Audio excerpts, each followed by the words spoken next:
Welcome back to my YouTube channel world literature. आज जो topic हम लोग डिस्कस करने वाले हैं वो है Heartbreak House by George Bernard Shaw.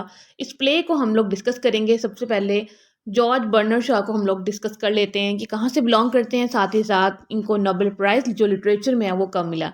Dublin में ये पैदा हुए थे, साथ ही साथ इनके फादर जो थे वो सिविल सर्वेंट थे। जॉर्ज बर्नर्ड शॉ खुद जो first member of Fabian society थे लंदन में।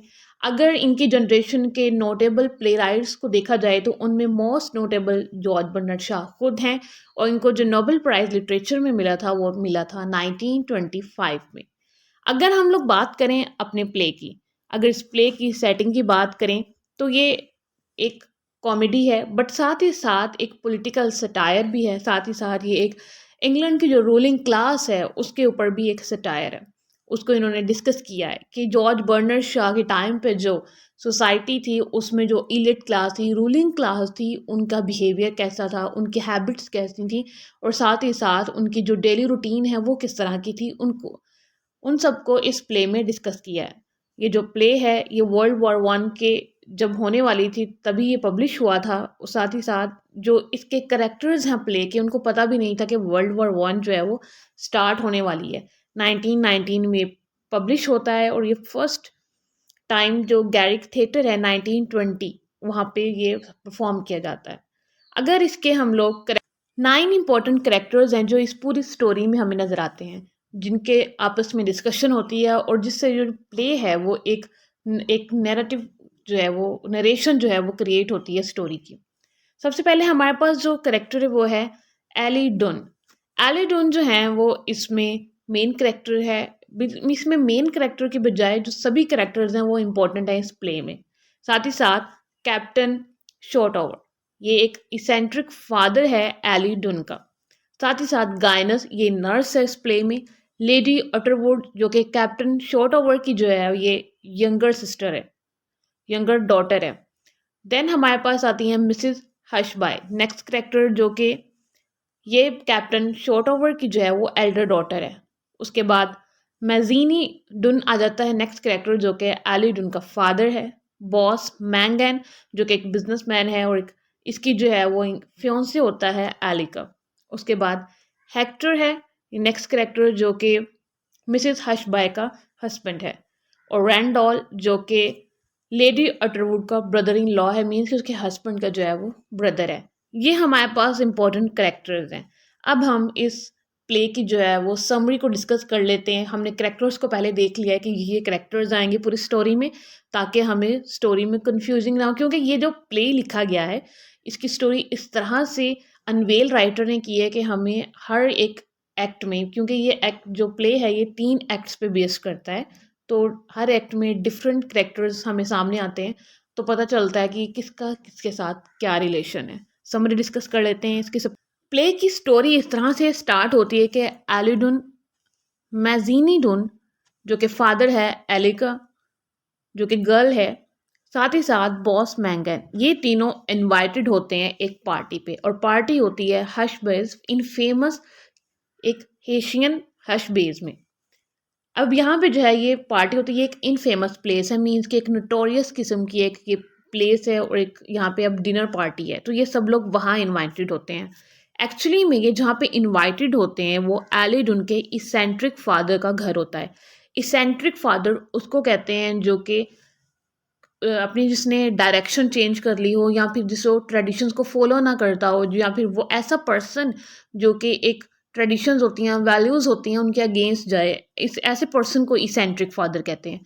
तो वहाँ पे यहाँ पार्टी है, और जो इसका इसेंट्रिक फादर है कैप्टन शॉर्ट ओवर, ये एक साइकिक रे भी है, मीन्स कि ये एक इन्वेंटर है, और ये इन्वेंटर इस बात का है कि ऐसी ये चीज़ डेवलप कर रहा होता है कि जिससे जो डायनामिट है उसको डिस्ट्रॉय किया जा सके। अब यहाँ पे ये पार्टी होती है, एली जो है वो सबसे पहले यहाँ पे पहुँच जाती है, अभी कोई गेस्ट नहीं आया होता, और ये देखती है कि यहाँ पे तो कोई है ही नहीं, तो विलियम शेक्सपियर को स्टडी करना शुरू कर देती है। देन नर्स आती है गाइनस, वो देखती है कि ये तो सो रही है, जो एली होती है। उसके बाद नेक्स्ट जो लेडी आती है वो होती है लेडी अटरवुड, जो कि कैप्टन शॉर्ट ओवर की यंगर डॉटर होती है। उसके आने के बाद जो कि आई होती है ऑस्ट्रेलिया से 23 ईयर्स के बाद, और उसका जो फादर है वो भी इसको जो है वो पहचानता नहीं है, रिकॉग्नाइज नहीं करता कि ये मेरी ही डॉटर है। उसके बाद मिसेस हशबाय की एंट्री, जो मिसेस हशबाय है उसकी एंट्री होती है, जो कि एल्डेस्ट डॉटर है। उसके बाद मैजेनी डुन, एली का फियोंसे और बॉस मैंगन जो कि एली का फियोंसे है, इन सबको इनवाइट जो है वो मिसेस हशबाय ने किया। मिसेस जो हशबाय है ये फोर्स करती है एली को कि तुम जो है वो बॉस मैंगन से शादी ना करो, क्योंकि वो एक मिलियनरी इंडस्ट्रियलिस्ट है। एली को वो कहती है कि इससे बेहतर है कि तुम किसी और से, ऐसे पर्सन से शादी करो जिसके साथ तुम्हारा कोई रिलेशनशिप हो, ऐसा लव रिलेशनशिप हो।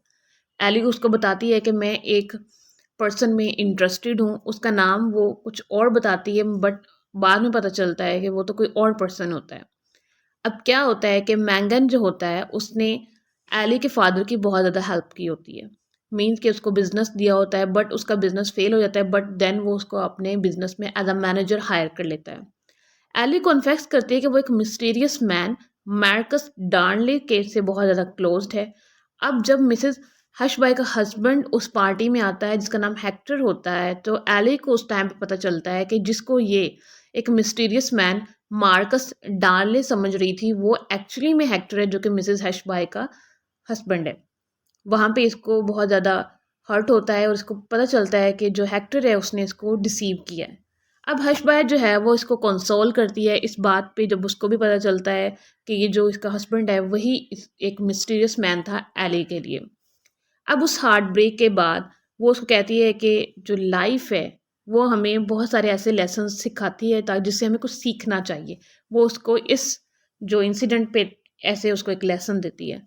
उसके बाद बॉस मैंगन आता है और वो ये अनाउंस करते हैं कि जो मैरिज थी एली और बॉस मैंगन के दरमियान होने वाली अब वो नहीं होगी। इससे बॉस मैंगन का काफ़ी ज़्यादा जो दिल टूट जाता है, और देन जो लेडी अटरवुड है वो अपने ब्रदर इन लॉ रैंडॉल के साथ जो है वो उस पार्टी में जब ये एंटर होते हैं वहाँ पे इनकी आपस में डिस्कशन होती है। अब यहाँ पे होता क्या है, हेक्टर जो है मिसेस हशबाय का हस्बैंड है। इसका हस्बैंड जो है वो लेडी अटरवुड को बहुत ज़्यादा उससे अट्रैक्ट होता है और उससे जो है वो लव करना स्टार्ट हो जाता है। रैंडॉल जो है वो भी लेडी अटरवुड में इंटरेस्टेड है। अब इन दोनों की कॉन्वर्सेशन होती है रैंडॉल की और हेक्टर की कि हम दोनों ही फेल हैं इस बात में, क्योंकि लेडी अटरवुड इन दोनों में ही इंटरेस्टेड नहीं है। अब जो मैंगन है और जो एली है इन दोनों के दरमियान कॉन्वर्सेशन होती है। अब जो मैंगन है वो मिसेस हशबाय में इंटरेस्टेड है और एली जो है वो हेक्टर में इंटरेस्टेड है। यहाँ तक क्लियर। अब इनकी कन्वर्सेशन ये होती है, एली कहती है कि तुम्हें मुझसे शादी करना होगी, अगर तुम मुझसे शादी नहीं करोगे तो तुम मिसेस हशबाय को कभी अपनी लाइफ में नहीं देख सकोगे। इस बात पे वो उसको काफ़ी ज़्यादा थ्रेटन करती है मैंगन को। अब मैंगन जो है वो चेयर पे गिर जाता है ये आइडिया सुनकर। देन जो है वो सीढ़ियों से जो है वो गन की आवाज़ आती है। हेक्टर और डुन, मैज़ीनी जो डुन है, ये दोनों जाते हैं और वहाँ पे एक रॉबर होता है उसको पकड़ लेते हैं, जो कि मिसेस हशबाय की ज्वेलरी को चोरी करने आया होता है। उसके बाद एली जो है वो कैप्टन शॉर्ट ओवर के साथ जाके पर्सनली बात करती है कि मैं मैंगन से शादी करने की बजाय आपसे जो है वो शादी करना चाहती हूँ। हेक्टर और जो रैंडल हैं वो दोनों मिसेस अटरवुड के बारे में डिस्कस करते हैं कि ये दोनों इंटरेस्टेड हैं मिसेस अटरवुड में, लेकिन मिसेस अटरवुड जो है वो इन दोनों को हर्ट करती हैं, वो इंटरेस्टेड नहीं है इन दोनों में ही। एली उसके बाद अनाउंस करती है कि वो कैप्टन शॉर्ट ओवर के साथ जो है वो अपनी शादी करने वाली है बॉस मैंगन की बजाय। उसके बाद जो है बॉम्बिंग रेड स्टार्ट हो जाती है। जैसे कि मैंने इस लेक्चर के स्टार्ट में बताया था कि इस प्ले के कैरेक्टर्स को नहीं पता कि जो बाई है वो वॉर स्टार्ट होने वाली है, और अब यहाँ पे मीन्स के वॉर स्टार्ट हो चुकी है। और सभी लोग जो है जब इन पे रेड होती है बॉम्बिंग, तो ये सब लोग छुप जाते हैं, और जब वो रेड एंड होती है तो काफ़ी सारे जो करेक्टर्स हैं वो सेफ होते हैं। उसके बाद एली जो होती है वो काफ़ी डिसअपॉइंटेड होती है हमड्रम ऑफ लाइफ से। साथ ही साथ वो अपनी इस जो हाउस थी जहाँ पे वो पार्टी थी उसका न्यू नाम रखती है, Heartbreak House. Heartbreak House क्यों, मीन्स के वो सभी करेक्टर्स जो आपस में एक दूसरे में इंटरेस्टेड हैं वो किसी और में इंटरेस्टेड हैं। मीन्स के ये रूलिंग क्लास की एक अलग ही डिफरेंट ही साइकोलॉजी है, किस तरह से वो एक दूसरे को बीट करने पर लगे हुए हैं, किस तरह से एक दूसरे को सुपीरियर और इन्फीरियर समझते हैं। एक रूलिंग क्लास में भी बहुत ज़्यादा जो है वो कंपटीशन होता है। आई होप कि आपको यहाँ तक इसकी स्टोरी क्लियर हो चुकी होगी। वीडियो को लाइक और शेयर और चैनल को सब्सक्राइब कर दीजिएगा। Thanks for watching my channel.